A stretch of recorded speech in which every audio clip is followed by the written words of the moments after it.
하나님의 말씀 함께 보시겠습니다. 요한계시록 22장 1절부터 5절까지 말씀을 함께 보겠습니다. 요한계시록 22장 1절부터 5절까지 말씀입니다.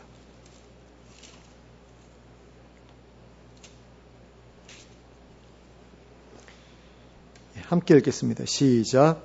또 그가 수정같이 맑은 생명수의 강을 내게 보이니 하나님과 및 어린 양의 보좌로부터 나와서 길 가운데로 흐르더라. 강 좌우에 생명나무가 있어 12가지 열매를 맺되 달마다 그 열매를 맺고 그 나무 잎사귀들은 만국을 치료하기 위하여 있더라. 다시 저주가 없으며 하나님과 그 어린 양의 보좌가 그 가운데에 있으리니 그의 종들이 그를 섬기며 그의 얼굴을 볼 터이요 그의 이름도 그들의 이마에 있으리라. 다시 밤이 없겠고 등불과 햇빛이 쓸데없으니 이는 주 하나님이 그들에게 빛이심이라. 그들이 이 세세토록 왕노릇하리로다. 아멘. 오늘로서 우리는 요한계시록의 마지막 장에 접어들게 되었습니다. 여기서 우리는 예수 그리스도의 재림으로 말미암아 이 세상에 이루어질 최종적인 결말이 무엇인지를 알 수 있게 될 것입니다. 먼저 1절과 2절 말씀을 함께 보시겠습니다. 또 그가 수정같이 맑은 생명수의 강을 내게 보이니 하나님과 및 어린 양의 보좌로부터 나와서 길 가운데로 흐르더라. 강 좌우에 생명나무가 있어 12가지 열매를 맺되 달마다 그 열매를 맺고 그 나무 잎사귀들은 만국을 치료하기 위하여 있더라. 자, 사도 요한은 그곳에 즉 새 예루살렘에 수정같이 맑은 생명수의 강이 있었다고 하였습니다. 그리고 강 좌우에는 생명나무가 있었다고 하였습니다. 그런데 여기서 소개하고 있는 이 생명수의 강은 에덴에서 흘러나왔던 그 강을 연상하게 합니다. 그 강은 에덴에서 흘러나와 동산 전체를 적시고 에덴 밖으로까지 흘러나가 수많은 생명들을 살아나게 했었습니다. 창세기 2장 10절부터 14절까지의 말씀입니다. 강이 에덴에서 흘러나와 동산을 적시고 거기서부터 갈라져 내 근원이 되었으니 첫째의 이름은 비손이라. 금이 있는 하윌라 온 땅을 둘렀으며 그 땅의 금은 순금이요 그곳에는 베델리엄과 호마노도 있으며 둘째 강의 이름은 기혼이라. 구스 온 땅을 둘렀고 셋째 강의 이름은 히데길이라. 아수르 동쪽으로 흘렀으며 넷째 강은 유브라데더라. 자, 에덴에서 흘러나온 하나의 강이 동산을 벗어나면서 4개의 강으로 나뉘어 사방으로 흘러갔다고 말씀하고 있습니다. 그리고 그 4개의 강들이 흘러가는 곳마다 생물들이 번성했으리라는 것은 굳이 말로 하지 않더라도 능히 짐작할 수 있는 일입니다. 그런 점에서 본문에 소개되어 있는 생명수의 강은 에덴에서 흘러나왔던 태초의 강을 재현한 것이라고 볼 수 있을 것입니다. 그리고 그런 점에서 생명수의 강이 흘러나오는 새 예루살렘은 태초의 강이 흘러나왔던 에덴의 재현이라고도 할 수 있을 것입니다. 그런데 본문에서 언급하고 있는 이 생명수의 강은 에스겔 선지자의 예언 가운데에도 언급되었던 것을 볼 수 있습니다. 에스겔서 47장 1절부터 12절까지의 말씀입니다. 제가 읽어드립니다. 그가 나를 데리고 성전문에 이르시니 성전의 앞면이 동쪽을 향하였는데 그 문지방 밑에서 물이 나와 동쪽으로 흐르다가 성전 오른쪽 제단 남쪽으로 흘러내리더라. 그가 또 나를 데리고 북문으로 나가서 바깥 길로 꺾여 동쪽을 향한 바깥문에 이르시기로 본즉 물이 그 오른쪽에서 스며 나오더라.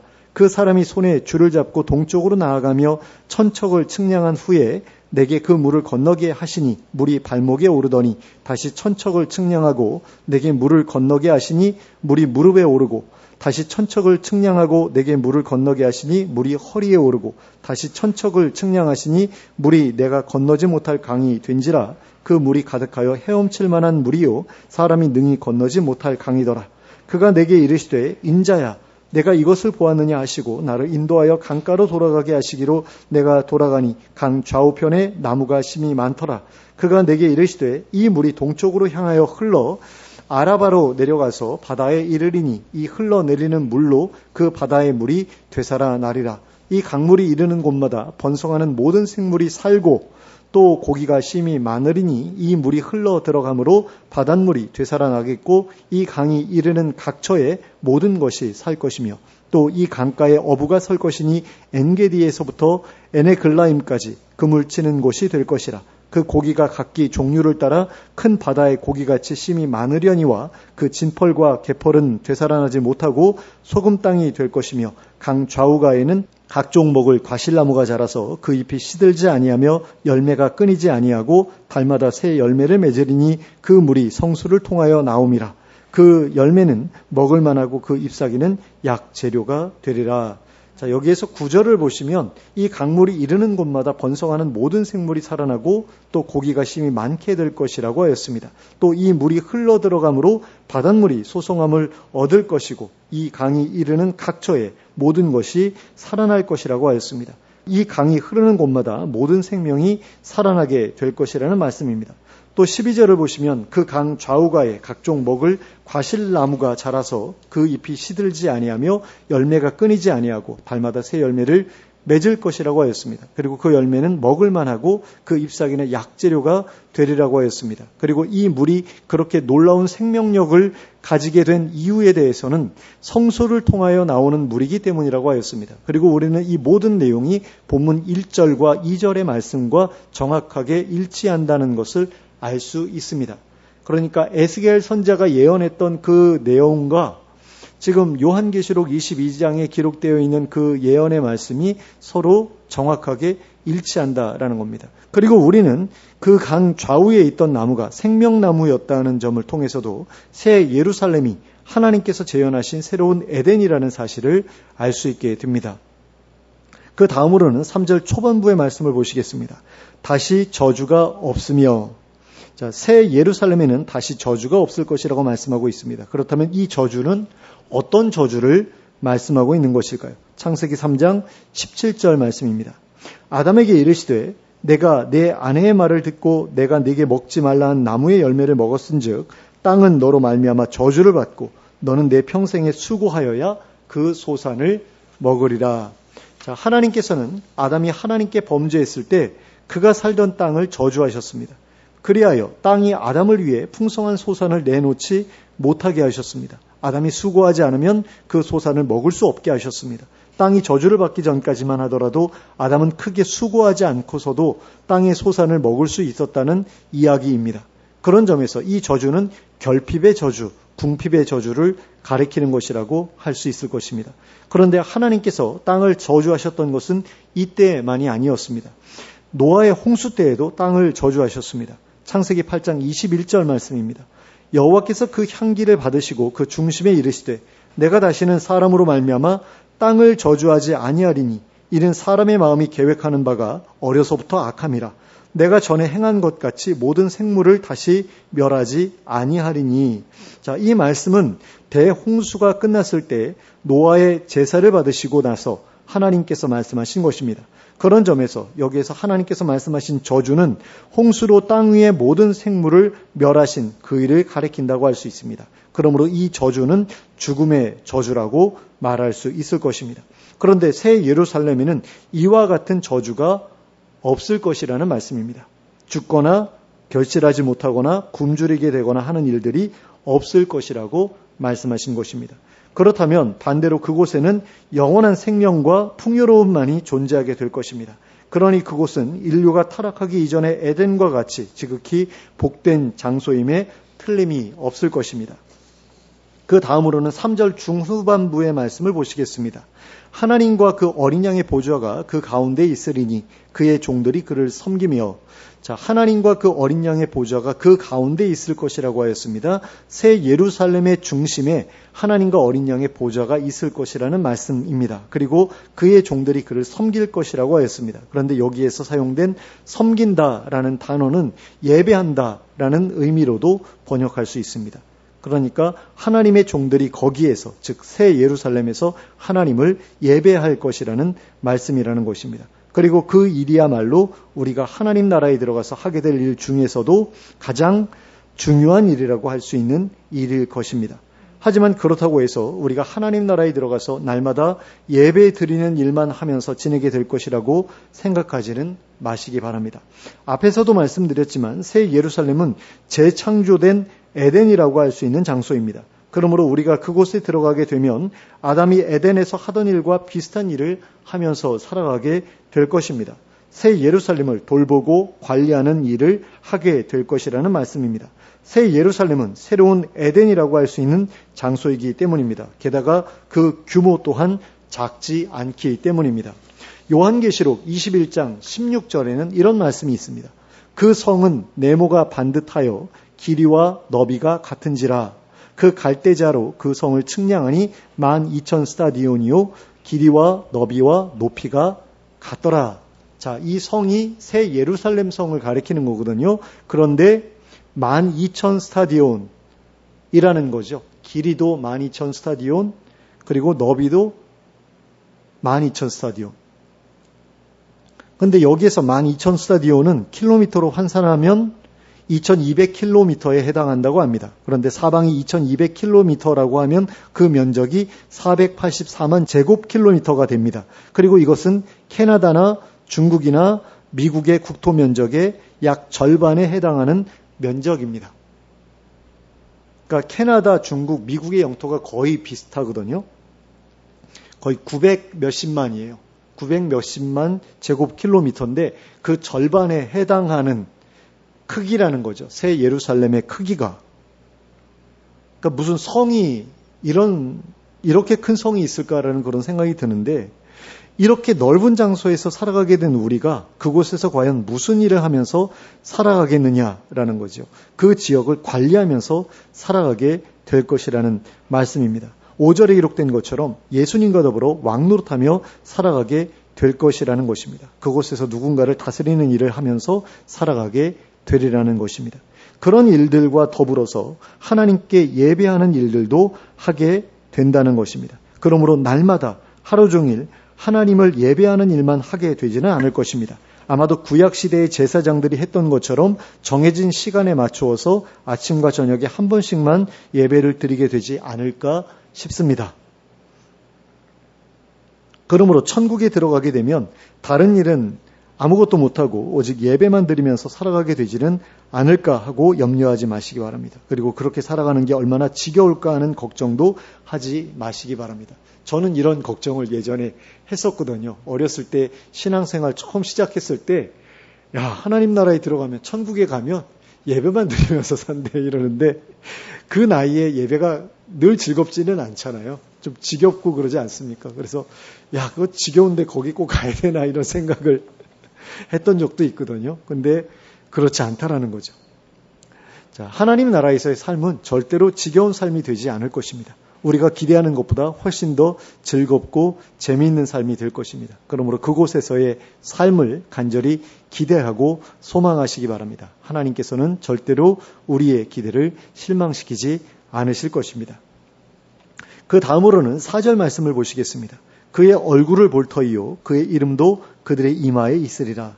자, 하나님의 백성들이 새 예루살렘에서 누리게 될 복 중에 가장 큰 복이 바로 하나님의 얼굴을 볼 수 있게 되는 이 복일 것입니다.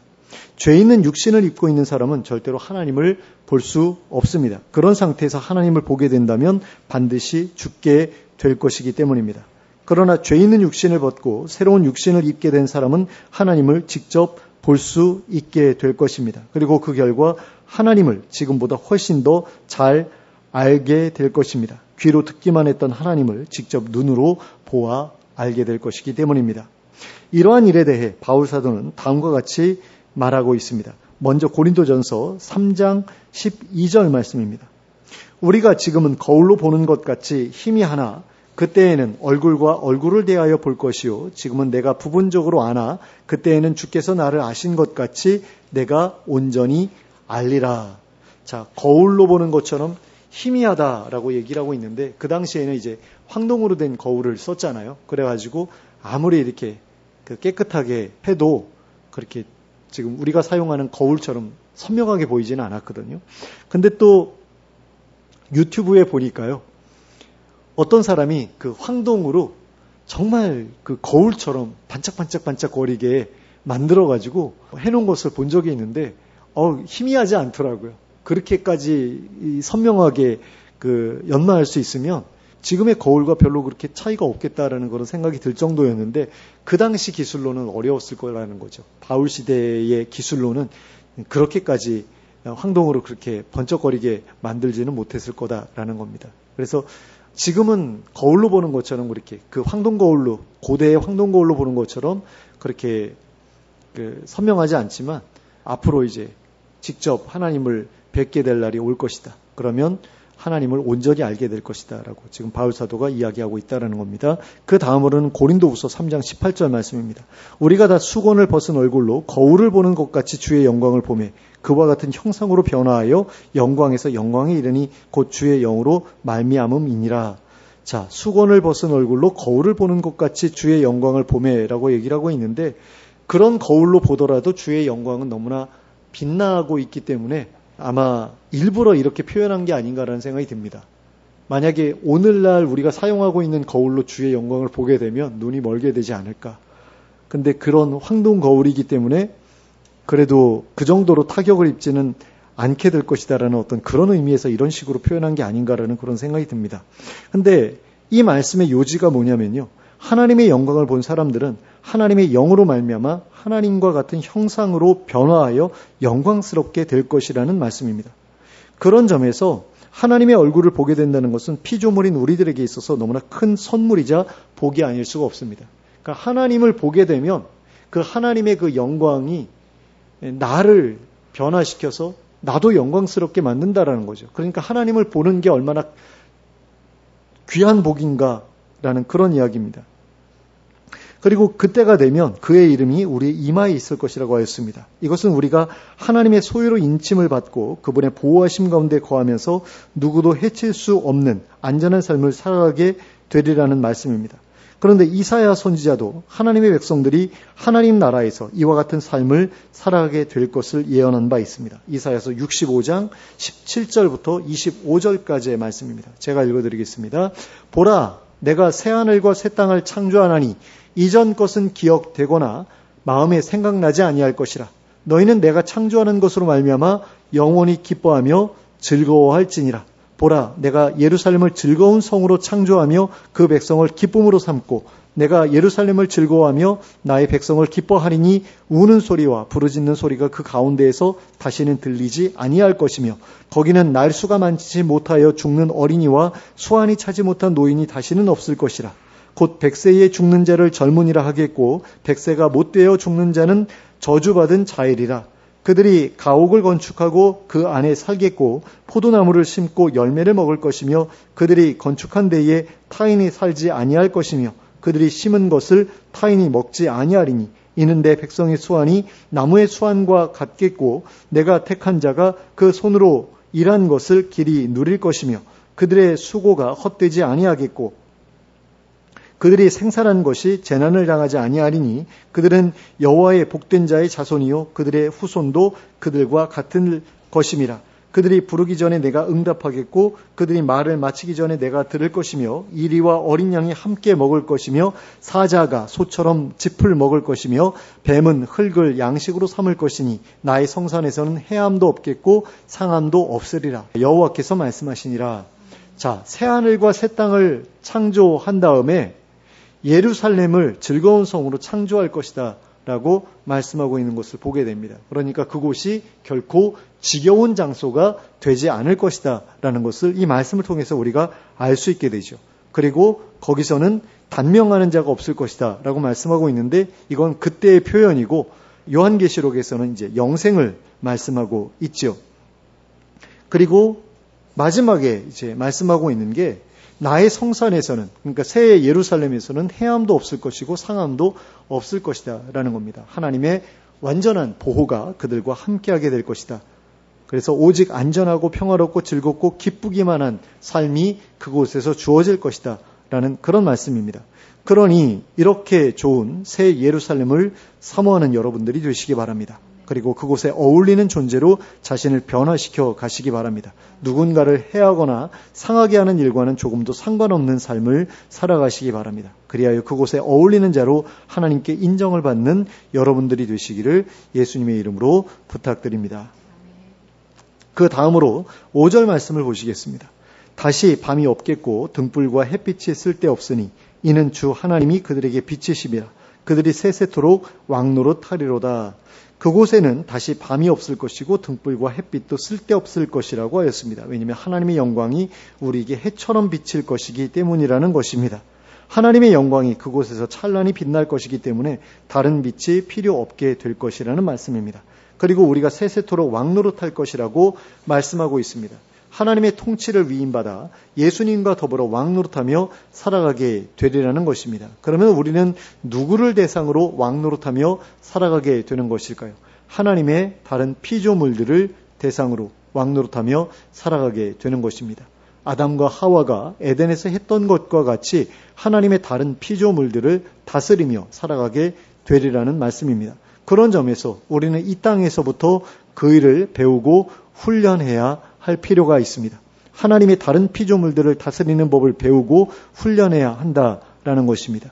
그들이 인간들의 이기심과 악행으로 말미암아 죽임당하지 않을 수 있도록 그리고 멸종당하지 않을 수 있도록 이 세상의 관리자로서 마땅한 책임을 이행하며 살아가야 할 것입니다.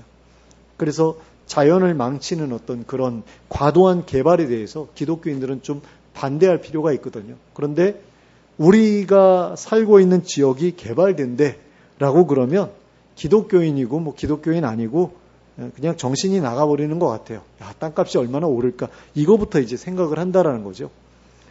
근데 어쨌든 이 땅에 발을 디디고 사는 이상은 자연스러운 반응일 수도 있습니다. 그렇지 않겠습니까? 내가 가지고 있는 그 별로 비싸지 않은 그 농촌에 있는 그런 땅이 갑자기 개발 소식이 들리면서 땅값이 막 올라가면 그거 자식들한테 물려줄 수 있고 얼마나 좋겠어요. 그러니까 개발한다 그러면 다들 신나하죠. 기독교인도. 근데 그게 하나님께서 원하지 않으시는 그런 일일 수도 있다라는 것을 기독교인이라면 좀 생각해 볼 필요가 있다라는 겁니다. 무조건 개발해가지고 아파트 짓고 막 동물들 다 내쫓아버리고 멸종되든 말든 상관 안 하고 이런 것들은 기독교인으로서 합당하지 못한 그런 자세라는 겁니다.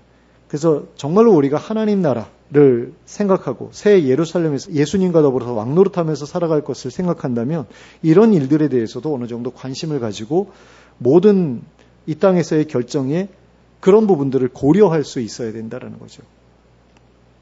그리고 그런 생각을 가지고 살아가는 사람들만이 새롭게 주어진 세상에서 살아갈 자격을 얻게 될 것이라는 것을 우리가 좀 기억할 필요가 있겠습니다. 그러므로 우리는 우리의 사랑이 하나님과 이웃들을 넘어서 우리가 살아가고 있는 이 피조세계 전체를 향해야만 한다는 사실을 잊지 말도록 해야 할 것입니다.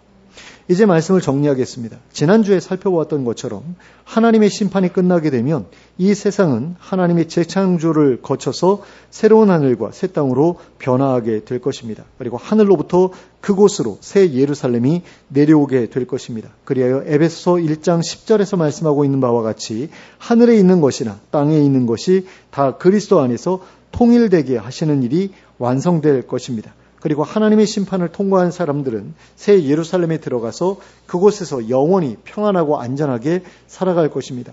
무엇보다 그들은 하나님을 친히 뵙는 영광을 누리게 될 것이고 예수님과 더불어 왕노릇하는 영광을 누리게 될 것입니다. 아담이 에덴에서 누렸던 복을 그들도 새 예루살렘에서 누리게 될 것이라는 말씀입니다. 그러므로 새 예루살렘에 들어가기를 진심으로 소망하는 여러분들이 되시기 바랍니다. 그리고 그곳에 어울리는 사람으로 자신을 잘 준비해 나가는 여러분들이 되시기 바랍니다. 무엇보다 예수님의 성품을 닮아가고자 힘쓰는 여러분들이 되시길 바랍니다. 그리하여 예수님과 더불어 왕노릇하기에 부족함이 없는 자로 하나님께 인정을 받고 해함도 없고 상함도 없는 그곳에서 영원히 안전하고 평안하며 기쁘고 즐거운 삶을 살아가는 여러분들이 되시기를 예수 그리스도의 이름으로 축원합니다. 함께 기도하겠습니다.